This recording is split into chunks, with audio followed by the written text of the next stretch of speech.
Манай өнөөдрийн сэдэв хүүхдийн хамгаалах судал. За бид яагаад хоёр дахь подкастынхаа сэдвийг Car Seat-ийг сонгосон бэ гэхлээр яг Монгол улсын хэмжээнд тэргүүлэх нас барах маргалтын топ 5 шалтгааныг бол автозамын осол яалтчгүй болоод байна. Тэгэхээр бид нар ээж аавын хувьд, насанд хүрчтэй хувьд, ирээдүйн хойч үеэ хамгаалах үндсэн үүрэг хүлээж байгаагийн хувьд бүгдээрээ мэдж байгаа шүү дээ. Заавал Car Seat хэрэглэх ёстой. Бид нар торгуул оногдуулдгийг мэдж байгаа. Тэгээд ирээдүйд ямар хамгаалалт явуулдаг бас мэдж байгаа юм. Яагаад хэрэгжүүлэхгүй байгаа юм бэ гэдгийг энэ сэдвийг бас хүндхийг бит хоёр зорьсон. За одоо би харамсалтай тоо баримт дурдах гэж байна нэг талдаа. Нөгөө талдаа энэ тоо баримт бас бидэнд юу өгүүлж ийнэ гэдгийг бас тунгаах нэг тийм боломж олдож байна. Тэгвэл Монгол улсад 2024 оны байдлаар нийт зам тээврийн ослоор нас баргасан барагчдын тоо 3700 орчим бүртгэгдсэн байсан. Насны ангиллаар авч үзэх юм бол Монгол улсад зам тээврийн ослоор нас барж байгаа 0-9 насны хүүхдүүд 17%, за 10-аас 19 насны хүүхдүүд 19% эзэлсэн байна. Өндөр байна. Тэгэхээр энэ бүх тоо баримтууд бидэнд юуг өгүүлж ийнө гэхлээр нэгдүгээрт бид нар зам тээврийн осол гэмтлээс шалтгаалж хүүхдүүдэд цаг бусаар алдчихъя. Энэ гэхдээ сэргийлэх боломжтой. Бид эрсдлээ хаачих юм бол энэ бүх тохиолдлын тогтыг байх боломжтой гэдгийг бас бид нарт харуулж байна. Одоо сонсоход бол үнэхээр ээж хүний хувьд сэтгэл бол өвдөж штэ.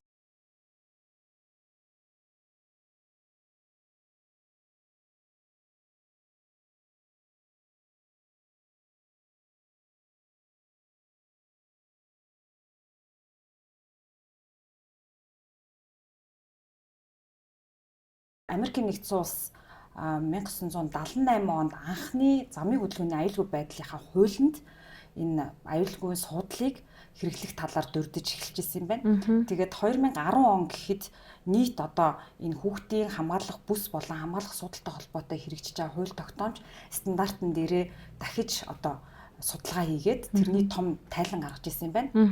За үүнд юу дурдгдсан байсан бэ гэхээр надад маш таалагдсан зүйл нь юу гэхээр Америкийн нэгдсэн улсын хүүхдийн ангаахын академи гэдэг салбар зөвлөл нь өөрөө тухайн хуулинд илүү хүчтэй дуу хоолойгоо өргөж илүү шинжлэх ухаанч байдлаар энэ хэрэглээг нэвтрүүлэхэд нэлээд оролцоотой ажилладаг юм байгууллага байсан. Мэдээж тэр дандаа эрдэмтэд, дандаа эмч нараас бүрдсэн төв байгууллага байгаа.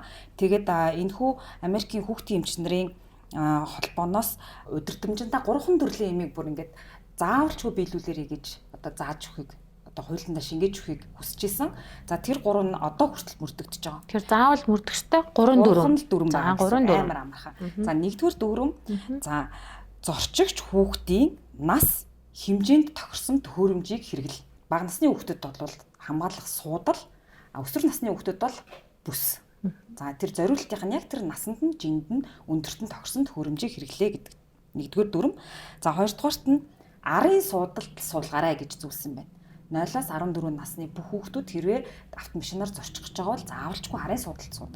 За 3 дугаар дүрм нь өсвөр насны хүүхдүүд хэрвээ зорчиж байгаа бол заавалчгүй бүс хэрэглээрэй гэдэг юм 3 дүрмийг зөвлөмж байдлаар танилцуулаад энэ өөрөө цаанаа судалгаатай, энэ өөрөө хүүхдийн биеийн онцлог, өсөж байгаа организмын дасан зохицол болон бусад эргэтэн тогтолцооны хөгжилтэй салшгүй холбоотой ийм 3 удирдамжийг бас гаргаж өгч ирсэн юм байна. За манай Монгол улсын хувьд замын хөдөлгөөний аюулгүй байдлын дүрмэндээ хэрвээ автомашин болон тээврийн хэрэгсэл хүүхд зарчуулах гэж байгаа бол хамгаалах хэрэгслийг заавал авч хүүхдийн зориултын бүс болон суудлыг хэрэглээрэй гэсэн бас заалт байдаг юм байна. 10 кг хүртэлх хүүхэд буюу одоо зарим орнуудад 0-4 насны хүүхэд гэж хуульчилсан. Зарим орнуудад 0-2 насны хүүхдүүдийг рээр буюу арагш нь харуулж Car Seat-ийг байршуулах юм зөвлөмж өгсөн юм байт юм. Яагаад гэхэлэр энэ өөрөө нэгдүгээрт дөнгөж төрсэн яраа хүүхдүүдийн биеийн жингийн ихэнх хувийг толгой эзэлж байгаа. Тэгэд хүзүү, нуруу болон баган нуруунууд хөгжиж амжаагүй, тулгуур эдэн хөгжиж амжаагүй байгаа учраас тэр хүүхдэд өгөх бас ачааллыг буруулахад бид нэг бустер сит гэдэг юм бас хэрэглэх хэрэгтэй байт юм байна. Одоо орчин үед бол remote smart гарчаад байгаа шүү дээ. Car Seat чинь тэрэгэн дээр нь Car Seat буюу суудал дээр дахиад нэг юм жижиг юм бэхлээд байдаг шүү дээ. Тэр яг ямар зориулттай юм гэхээр 2.2 кг хүртэлх буюу одоо олон улсын жингээр 4.9 lbs гэж байгаа байхгүй юу?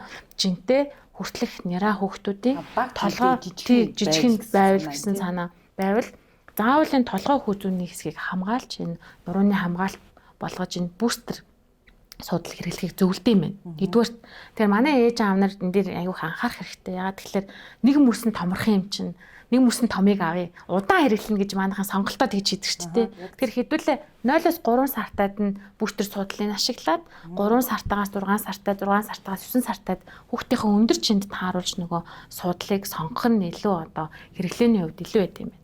За хамгийн одоо бас чухал факт юу юм гэхэлэр арагшаа харж суусан хүүхд дээр ирэх ачаалал нөгөө ослын үед цохилтын чин асар өөр байдаг. 50 км цагийн хурдтай явж байгаа зорчиж байгаа машин дотор сууж байгаа хүүхэд хэрвээ урагшаа хараад нөгөө кар ситийг бэхлээ суудсан байх юм бол дунджаар 180-аас 220 кг хүртэлх килограмм хэмжээний даат цохилт тэр хүүхдэр ирдэг гэж байгаа байхгүй юу? Тэгэхээр тэрнийгээ дагаад гэмтлийн зэрэг бол амар нэмэгдэх нь маш өндөр байна гэсэн үг. За арагш нь харуулж суулгаад зөв одоо ёсоор нь кар ситийг бэхлээд тавьсан хүүхдэр ирэх цохилтын чин 50 км цагийн хурдтай явжгаад асуулт ороод краш хийгээд тий цохилтын чин болохоор энийг 4-5 дахин буурч ирдэг. 50-аас 60 кг орчим даацын чинтээр цохилт ирдэг гэж байгаа байхгүй юу.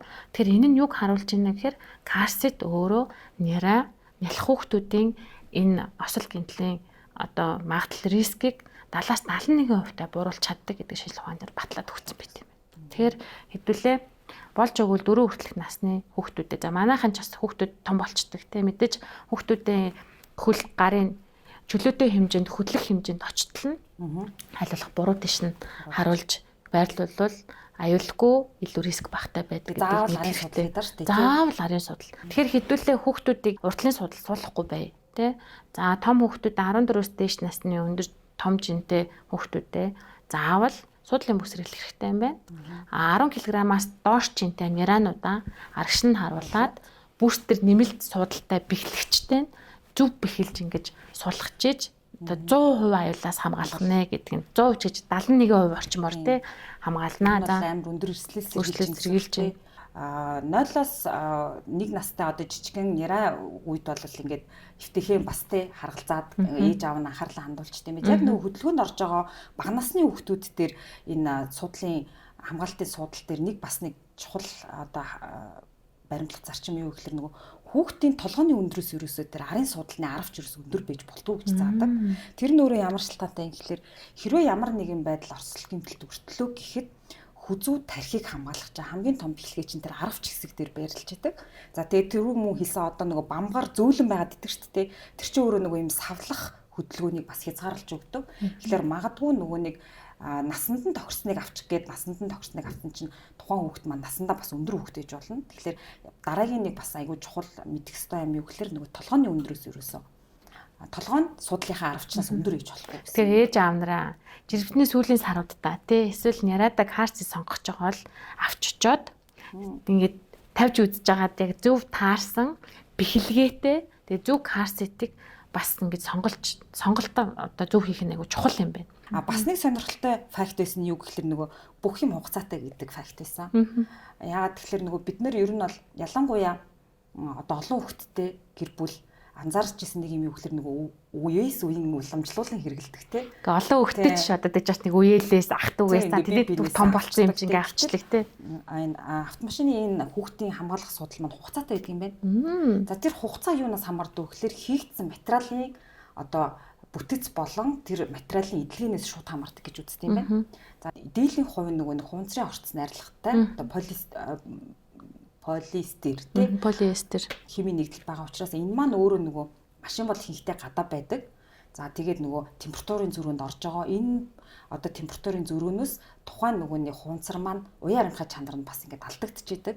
За нөгөө бүсийг үйлдвэрлэж байгаа энэ нөгөө нэг даавын материал маань өөрөө бас яах нь нөгөө барих чадвар алдчихэдэг учраас дундаж хугацаа ерөөсөө 5-аас 10 жил байдаг гэсэн юм факт байсан. Тэгэхээр тухайн үйлдвэрлэгч өөрөө заавар дээр юу гэж хэлсэн байна. Бас тэрийг нь мөрдөхгүй бол магадгүй хамгаалах чадвар нь алдсан байжгаад бид нар бас эрсдлийг үүсгэх бас юм боломжтой. Тийм мэдээлэл би бас олж уншсан. Бас нэг замын цагдаагийн газрын мэдээллүүдийг харсан байхгүй бас. Тэгээ манайхан ч нөө хинэггүй шүү дээ. Заавал хэлхээс наашаа. Тэгсэн 2023 билүү 24 оны орон нутагт зарчиж байгаа нийт ингээд торгуулийн тог үзэхгүй үзэж 10,000 жолооч нар хүүхдийг зөв бусаар тээвэрлсэн гэдэг залтаар торгуул авсан байгаа. Тэр энэ юг харуулж ийнэ гэхэлэр маш их эрсдэл байна. Хэдүүлээ тэгэхээр ухамсартайгаар за олон улсын зөвлөмжийн дагуу судалгаатай энэ яригдж байгаа үедээ мэдээж яг бид нар карсет хүүхдийг бол эрсдлээс хамгаална. Гэхдээ өөрснөө юм хариуцлагатай байя. Хүүхдээ болон өөрснийгөө 100% удаа хамгаалах гол юм чи өөрөө анхаарал болгоомжтой жолоо барих тий. Тэгээ дүрмийн дагуу явъя. Хурдаа зөв тохируулаад. Тэгэхээр 50 км цаг гэхэд биднэрт орон нутагт бол үүнхээр слоу удаан санагдсан тий. Тэгэхээр одоо 80 болоод 80-аас дээш 100 км цагийн хурдтай явж байгаа үед түрүүний ярьсан хүүхдээр ирэх болон бид нар дээр өөрсөндөө ирэх цохилт бол 2-оос 3 дахин нэмэгдэн шүү.